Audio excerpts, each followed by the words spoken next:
여러분 안녕하세요. 그 뒷부분에 있는 내용은 이제 저희들이 이제 그 소프트웨어 설계에서 이제 뒷부분에 있는 내용을 좀 마무리를 좀 하고 이제 다음에 이제 데이터베이스 설계로 넘어갈 수 있을 것 같은데요. 그 전에 이제 우리 4장, 3장의 이제 뒷부분에 소프트웨어 버전을 관리하는 도구들에 대해서 설명을 좀 할게요. 어쨌든 소프트웨어 버전이 소프트웨어 개발이 완성이 되면, 그걸로 끝나는 게 아니라 계속 뭐 사용자 요구사항이 발생을 하든지 새롭게, 아니면 어떤 버그를 찾아서 새로운 버전을 이제 만들어서 배포를 한다든지, 아니면 뭐 새로운 기능을 이제 추가를 해서 넣든지, 뭐 어쨌든 버전 관리를 이제 반드시 해야 되는 거죠. 이제 그 내용을 좀 말씀을 드리도록 하겠습니다. 그래서 요즘에는 뭐 자동화 도구들이 많아요. 버전 관리 도구도. 그래서 대표적으로 뭐 세 가지 방법을 씁니다. 그렇죠? 그래서 그 공유 폴더 방식하고 우리가 데이터 통신에서 좀 배웠었죠. 클라이언트 서버 방법. 그 다음에 두 가지를 같이 이용하는 분산 리퍼지토리를 이용하는 방법. 그래서 뭐 세 가지 방법이 있는데요. 그 공유 폴더 방법은 이제 여러분들 컴퓨터에, 개발자 컴퓨터에 공유 폴더를 만들어서 네트워크로 공유하는 거죠. 그렇죠? 이거는 뭐 어떤 한 사람이 그 공유 폴더를 이제 지정을 해줘가지고 공유를 하는 거죠. 그래서 요 폴더에다가 파일 형태로 뭐 저장하는 나름대로의 회사마다 그 독자적인 버전 관리를 위한 파일 시스템을 만들어서 하든지 아니면 수행 파일을 만들어서 하든지 이런 것들이 이제 이런 자동화 도구들이 좀 있고요. 이 방법은 뭐 그렇게 많이 쓰는 방법은 아니고 이 두 가지 방법을 많이 씁니다. 그래서 클라이언트 서버는 버전 관리를 서버에서 담당하는 경우죠. 그래서 개발자별로 요게 개발자들이 이제 그 클라이언트가 되는 경우고 버전을 배포하기 전에 버전 관리에 대한 거는 그 클라이언트가 아니라 서버에다 저장을 해가지고 개발자들이 그 서버에 접속해서 관련된 버전 파일 관리를 그 가져오거나 뭐 우리가 이제 임포트하거나 뭐 그 체크아웃하거나 우리가 지난 시간에 배웠던 그런 일들을 하게 됩니다. 이 경우는 이제 서버가 다운되겠죠. 이런 경우 문제가 발생할 수 있지만 그 여러 가지 효율적인 면에서 또 장점도 있습니다. 그러니까 그게 이제 많이 쓰는 게 요 아파치 재단에서 만든 자동화 도구 요거를 좀 이따가 소개를 하고 나머지도 조금 있어요. 그 다음에 그 분산은 둘 다 하는 거예요. 그러니까 원격 저장소의 서버와 로컬 컴퓨터에. 그쵸? 이렇게 하게 되면 아무래도 좀 이제 그 두 군데에서 하기 때문에 서버가 다운되더라도 큰 문제 없이 버전 관리를 원활하게 할 수가 있기 때문에 요건 이제 대표적인 기트허브의 기트 방법이 있고 나머지도 자동화 도구들이 많이 있습니다.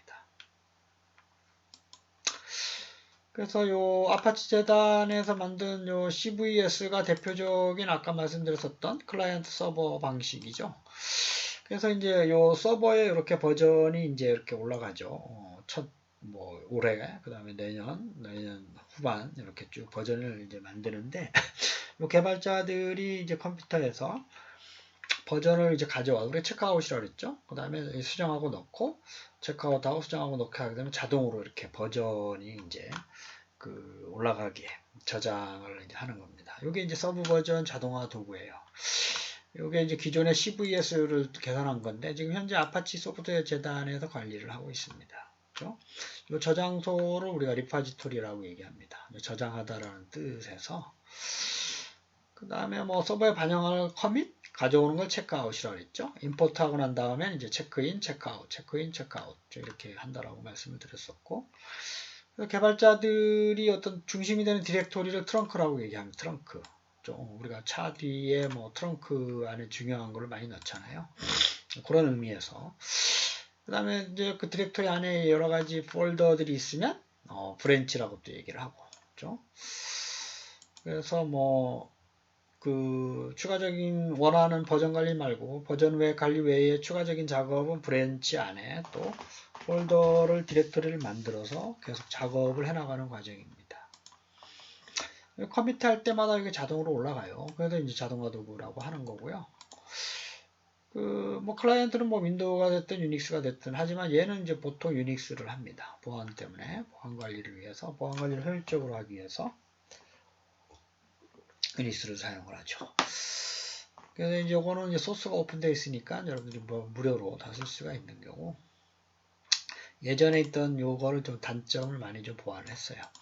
그래서 요거를 이제 이거 쓰려고 그러면 이런 명령어를 좀 알아야 돼요. 우리가 이제 지난번에 봤었던 commit, checkout, import, 그 다음에 diff 뭐 이런 것들은 기본적으로 기능이 우리가 알고 있던 배웠었던 거하고 똑같고요. 여러분들이 요거를 설치를 해서 한번 수행을 해보면 요 명령어들을 좀 이해를 할 수가 있고 기본적으로 지난 시간에 배웠었던 이런 명령어만 좀 학습을 하면 될 것 같습니다. 나머지는 영어적 의미니까 한번 좀 보시고 그 다음에 그 두 번째 자동화 도구는 요 Git라는 건데요. 요 Git는 여러분들 반드시 알아두셔야 돼요. 요즘 많이 쓰는 거기 때문에 요게 그 리눅스를 만든 사람 있죠? 요 사람이 처음 이제 제안을 해서 지금은 이제 이 사람이 관리를 하고 있고요. 이것도 이제 무료이기 때문에 쓸 수가 있고 두 개 개발자로 컴퓨터와 자기네들 클라우드로 제공을 해줘요. 그래서 요거 로컬 저장소가 여러 명이 이제 할 수가 있고요. 하나의 그 소스 코드에 대해서 공동으로. 요 같은 경우는 이제 뭐 패치와 클론이 있는데 패치는 어떤 여기 보면 기억 장소만 가져오는 경우가 보통 클론을 가져와서 전체 다 가져와서 수정하고 다시 푸시하고 요거는 이제 아까 여기에서는 커밋이라고 하지만 여기에서는 또 푸시라고 그래요.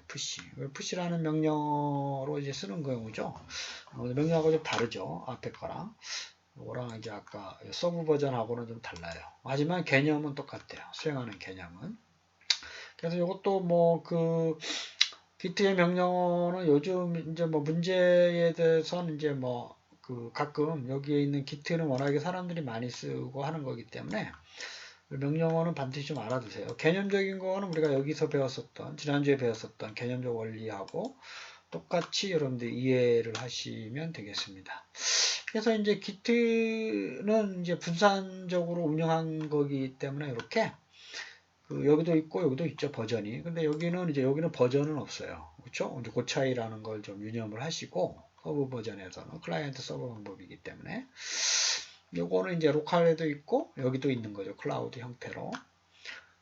그래서 브랜치 여기도 이제 중요한 트렁크나 브랜치 개념을 사용을 하고요. 여기서 이제 파일의 변화를 스냅샷으로 저장한다는 거죠. 우리가 이제 스냅샷이라고 해서 스크린 어떤 형태의 변화 자체 형태를 어떤 이렇게 스냅샷 형태로 완벽하게 저장을 하기 때문에 버전의 관리를 위한 버전의 변화를 쉽게 확인할 수가 있어요. 그렇죠? 그래서 그거를 클릭하면 요 이전 버전을 다시 갈 수가 있고 요걸 클릭하면 여기 가면 여기 이제 서로 다 연결이 돼 있어요. 포인터 형태로. 버전의 변화를 쉽게 확인할 수가 있다는 장점이 있습니다.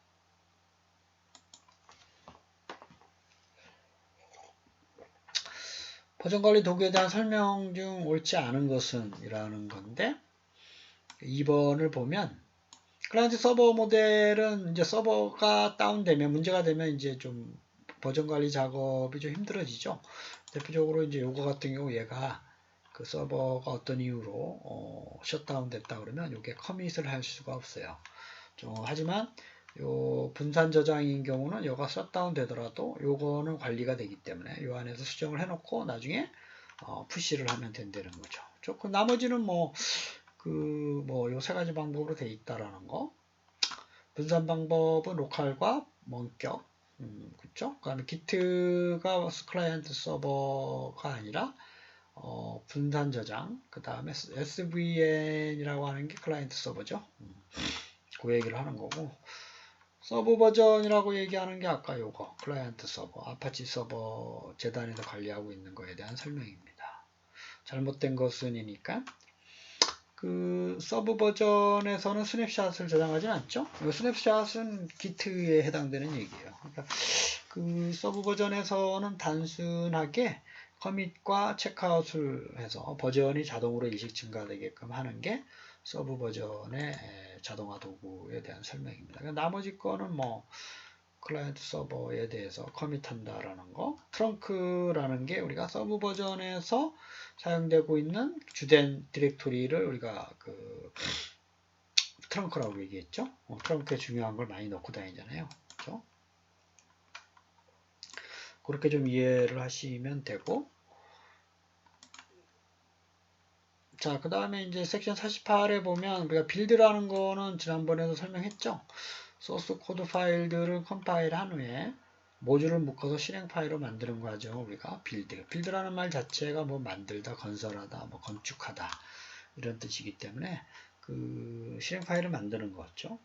그리고 또 자동화 도구가 많이 있어요. 지난 시간에 봤지만 그 우리가 안드로이드 앱 같은 경우는 요게 그레들이라고 하고 젠키스라는 거 하는 건 자바로 만든 오픈소스 빌드 자동화 도구입니다. 이 두 가지를 좀 이해를 하셔야 돼요. 그렇죠?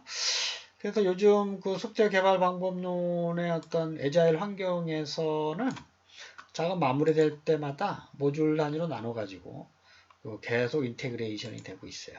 요걸 이제 지속적인 통합죠. 그래서 이런 경우 그 빌드 자동화도가 아주 유용하게 쓸 수가 있죠. 금방금방 해주기 때문에 통합적으로. 그래서 요즘 많이 쓰고 있는 게 그 젠키스 그다음에 그레들 두 개예요. 그렇죠?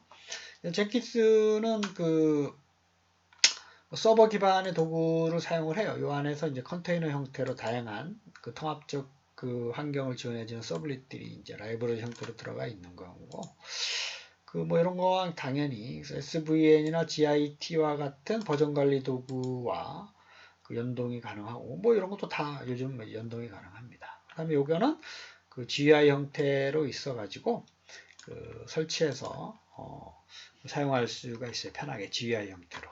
그렇죠? 그 다음에 뭐 여러 개 컴퓨터에서 그 서로 다른 그 파일들을 통합해서 또 그 하나의 그 실행 파일을 만들 수도 있는 편리한 도구입니다. 그 다음에 이 그레드라고 하는 건 그루비. 이것도 이제 뭐 동적인 객체지향 프로그래밍 언어의 플랫폼을 이용해 가지고 마찬가지로 오픈소스고요. 안드로이드 개발할 때 쓰는 겁니다. 저 모바일 안드로이드 앱 개발할 때. 그 다음에 뭐 요거는 안드로이드뿐만 아니라 이런 것도 다 빌드가 가능합니다. 소스 코드를. 뭐 DSL을 스크립트 언어로 사용할 수도 있고, 그 다음에 요게 이제 실행할 명령어들을 어떤 명령어의 집합을 태스크로 만들어 가지고 각각의 테스트 단위로 실행할 수도 있어요. 그렇죠? 그래서 이전에 사용했던 태스크를 재사용할 수도 있고, 다른 시스템에 있는 태스크들을 또 공유할 수 있는 뭐 캐시 기능까지도 지원하기 때문에 빌드 속도를 다양하게 향상시킬 수가 있어요. 그렇죠? 그래들이라는 거 쓰게 되면. 그 이제 우리가 빌드 자동화 도구에 대한 설명으로 잘못된 것은 우리가 그래들이 그루브 기반이라고 돼 있죠. 동적인 객체 지향 프로그래밍 언어로 돼 있는 게 그루브인데 이게 그래들을 지원해 주는 겁니다. 그렇죠? 이게 이제 잘못된 거고, 나머지는 뭐 캐시 기능 있는 경우 뭐 이런 것들이 이제 빌드 자동화 도구들이 이렇게 많아요. 그렇죠? 빌드 자동화 도구와 버전 관리 도구는 여기 구분해서 좀 이해를 하셔야 되고요. 그 다음에 통합 개발 환경에서 이게 이제 계속적인 코드를 수정하고 그 다음에 다른 코드와 합치고 이런 일들이 계속 일어나기 때문에 이걸 자동화할 수 있다는 건 상당히 편리한 기능이다라고 이해를 할 수가 있겠죠.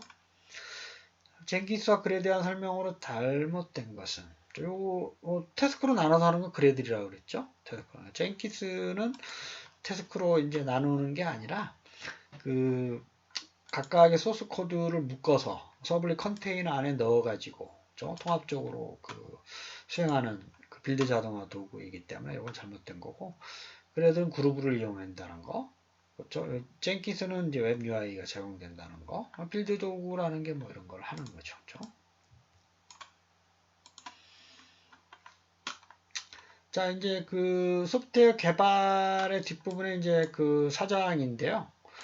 이제 마지막 챕터이기인데 여기서는 이제 이러한 내용들을 좀 다룰 겁니다. 이제 앞에서 우리가 그 유닛 테스트 모델하고 이제 그걸 이제 어떻게 하는지와 좀 비슷한데요. 이거는 애플리케이션 레이어, 애플리케이션 레벨에서의 테스트하는 방법을 소개를 하고 있어요. 그래서 앞에서 했던 방법하고 같은 용어도 많이 나오고 하기 때문에 크게 어려운 경우가 없고, 여기서 이제 우리가 항상 중요한 거는 요 테스트를 만드는 경우죠. 시나리오를 만들고, 요거 이제 위한 도구들이 또 있고, 요거 오라클도 이제 지난번에 이제 말씀을 드렸었고, 그래서 어쨌든 그 배포하기 전에 반드시 애플리케이션 수준에서 테스트를 반드시 하셔야 된다라는 거 잊지 말으셔야 돼요. 유닛 레벨 테스트도 있지만 통합적인 애플리케이션 레벨에서의 그 테스트 관리도 상당히 중요한 과제이다라는 거. 이거 그냥 자동화 도구도 많이 있습니다. 그렇죠? 이거 이제 테스트 자동화 도구 쪽에. 먼저 애플리케이션 테스트라는 개념은 우리가 앞에서 유닛 테스트와 마찬가지로 그건 애플리케이션 레벨에서 찾지 못하는 결함을 찾기 위해서 테스트 케이스를 만들어 테스트 해봐야 된다는 거예요. 그렇죠? 그래서 우리가 이제 밸리데이션과 베리피케이션 두 가지 말을 쓰는데, 개발자 입장에서 테스트하는 거를 검증, 베리피케이션. 그 다음에 사용자 입장에서는 확인, 밸리데이션. 그러니까 밸리데이션과 베리피케이션은 뭐 비슷한 용어지만 입장 차이가 좀 있는 거죠. 개발자에서는 베리피케이션 됐어. 하지만 사용자 입장에서는 안 될 수가 있는 거죠. 그래서 이제 그 차이를 이해를 하셔야 되고, 영어가 밸리데이션이냐, 아니면 베리피케이션이냐, 사용자냐, 개발자냐. 그렇죠? 그래서 테스트를 하기 위해서 테스트 케이스를 만들어야 돼요. 어떻게 테스트 케이스를 만들고 어떤 시나리오를 할 거냐. 그렇죠? 그래서 뭐 이런 거를 먼저 좀 사전에 좀 정의를 해야 되겠죠. 이런 소프트웨어를 애플리케이션 레벨에서 우리가 테스트 할 건데, 이런 어떤 개요, 이런 거를 좀 중점적으로 좀 테스트 해라 라고 확인할 수가 있는 것입니다. 우리 애플리케이션 테스트는 유닛 테스트와 마찬가지로 반드시 좀 이제 해야 될 필요성이 있는 거죠. 먼저 이제 오류를 발견하기 위해서, 그래서 이제 사용자의 배포를 하기 전에 예방도 하고 수정도 하기 위해서, 그렇죠? 그 다음에 우리가 사용자의 요구사항을 만족시키는 거를 우리가 밸리데이션이라고 했잖아요. 그래서 밸리데이션을 검증하고 사용자가 요구하는 수준을 만족시키는지 테스트 케이스를 만들어서 반복적으로 테스트해야 되고, 결국 신뢰도를 향상시킬 수가 있는 거죠. 그렇죠?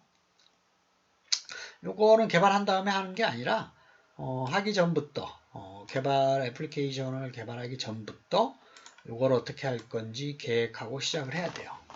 안 그러면 나중에 개발한 다음에 하려고 하면 너무나 그 수정해야 될 게 많기 때문에 애플리케이션 테스트까지 포함해서 소프트웨어 설계 단계에서 미리 개발하기 전에 수정 어떻게 할 건지에 대한 절차나 방법에 대해서 고민을 하셔야 된다라고 하는 겁니다.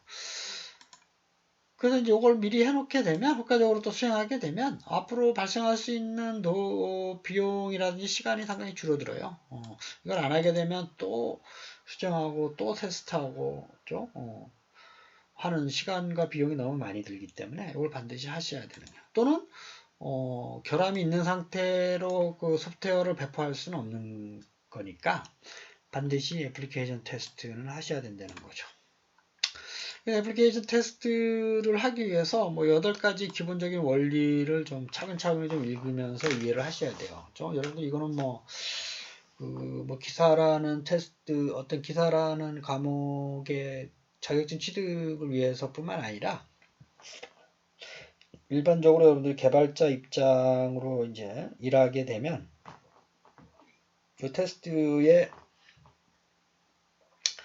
그 애플리케이션 테스트죠. 그러니까 애플리케이션의 기본 원리가 아니라 애플리케이션 테스트를 생각을 하면서 여러분들이 반드시 그 프로그램을 개발하셔야 된다라고 하는 것을 잊지 말아 주시기를 바라겠습니다. 여기 보면 그 소프트웨어는 항상 결함이 부득이하게 있을 수밖에 없어요. 그죠? 요거를 없다라고 장담할 수가 없어요. 그래서 테스팅 자체도 완벽한 테스팅은 불가능하지만 그래도 미리 계획을 세워놓게 되면 상당히 효율적이다. 그렇죠? 그래서 이제 파레토 법칙이라는 게 있는데 이게 이제 뭐 경제학에서 경영학에서 쓰는 법칙인데 전체 우리나라의 뭐 부는 상위 10%가 뭐 독차지하고 있다라고 하는 말을 여러분 들어봤을 텐데 뭐 우리나라 토지의 뭐 3, 40%는 뭐 상위 20%가 다 갖고 있다. 뭐 그런 거를 설명할 때 우리가 이게 파레토가 이제 이런 식으로 뭐 이렇게 돼 있다라는 건데 소프트웨어에서도 마찬가지예요. 그 전체 코드의 20%에 전체 80% 에러가 있다는 거죠. 이게 이제 파레토 법칙이라는 겁니다. 이 수치는 뭐 중요하지 않고 그러니까 아주 몇 가지 안 되는 코드에서 에러가 발생하면서 전체적으로 기능을 못하게 해준다 뭐 이런 얘기입니다. 그래서 그 테스트의 중요성을 좀 이제 얘기하고 있고 어떤 한두 가지의 모듈에 집중되어 있을 수가 있어요. 전체적인 것보다. 그래서 이걸 찾아내는 작업이 상당히 중요하다라고 하는 겁니다. 그 다음에 이제 테스트 케이스를 만들었을 때 그 동일한 테스트 케이스를 반복적으로 수행하는 경우는 바람직하지 않죠. 다양한 그 환경을 만들어야 돼요. 시나리오도 만들고. 요게 이제 뭐 요게 살충제인데요. 파라독스 현상, 역설. 그러니까 뭐 어떠한 그 동일한 그거가 살충제라고 보는 거죠. 그래서 이런 현상이 발생하지 않으려 그러면 다양한 그 테스트 케이스를 만들어서 수행할 애플리케이션 테스트를 해야 된다라는 겁니다. 그렇죠? 그래서 이제 뭐 소프트웨어 특징이라든지 뭐 테스트 환경이라든지 이거에 따라 이런 것들을 이제 컨텍스트라고 그러는데 결과가 다르게 나올 수가 있다라는 거 인정을 해야 되고요. 뭐 결함을 다 제거했어도 사용자가 난 이제 만족하지 못해라고 하면 상당히 소프트웨어 품질이 안 좋은 거예요. 우선은 사용자의 요구 수준을 만족하고 그다음에 결함이 없죠. 요걸 또 이제 우리가 뭐 개발자들이 오류가 없다라고 계속 주장하는 그거에 이제 어떤 좀 잘못된 특징을 얘기를 하고 있습니다. 테스트 많이 하게 되면 위험은 감소하게 돼 있어요. 그렇죠? 안 하게 되면 위험은 이제 증가합니다. 그래서 이제 반비례죠. 그래서 이제 테스트는 항상 큰 부분에서 작은 부분을 하는 게 아니라 작은 것부터 그래서 앞에서 우리가 요 유닛 테스트를 이제 단위 테스트를 먼저 배운 거죠. 그래서 이제 점점 합치고 다시 하고 다시 하고 모듈들을 그렇게 해나가는 겁니다. 큰 거에서 작은 걸 하는 게 아니에요. 작은 거에서 결함이 없어야 큰 것도 결함이 없기 때문에 그렇게 하는 거고요. 이제 그 규모가 큰 거는 별도의 팀에서 해요. 규모가 작은 거야 뭐 개발자들 몇 명이 또 새로 품질 관리를 하는데 상당히 게임을 대규모로 이제 배포하는 그런 경우 같은 경우는 별도의 그 테스트 팀이 있습니다. 테스트와 관련된 문제를 볼까요? 우리가 베리피케이션과 밸리데이션은 밸리데이션은 사용자, 베리피케이션은 개발자죠. 그래서 베리피케이션이라고 얘기하는 거는 개발자 입장인데 요게 이제 요거 1번이 되겠죠. 그렇죠? 개발자. 사용자가 아니라 개발자 입장, 베리피케이션. 개발자 입장이 베리피케이션이 맞는 거죠. 밸리데이션은 이제 사용자 입장이고 좀 이제 혼동된 단어이기 때문에 이해를 해주죠. 구분해서 이해를 좀 해주시고 애플리케이션 테스트에 대한 설명으로 틀린 것은 그렇죠? 자 완료된 후에 하는 게 아니죠. 우리가 앞에서 봤지만 사전에 해야 돼요. 사전. 그렇죠? 그래서 이제 개발 초기부터 해야 된다. 또 나머지는 또 맞는 얘기죠. 그렇죠? 반복적으로 실행해서 오류 찾아내는 거. 그렇죠? 그 다음에 마찬가지로 테스트를 하는데 틀린 것은 요게 이제 4번인데요. 작은 거에서 큰 걸로 해야 되는데 요게 큰 부분에서 해서 작은 걸로 하는 건 아니에요. 그렇죠? 그래서 작은 부분에서 유닛 테스트를 순서대로 하면서 통합적으로 앞으로 진행을 하면서 전체를 이제 테스트를 하게 되는 과정으로 진행을 해야 된다라고 이해를 하시면 되겠습니다. 여러분 1교시 수업을 마치겠습니다.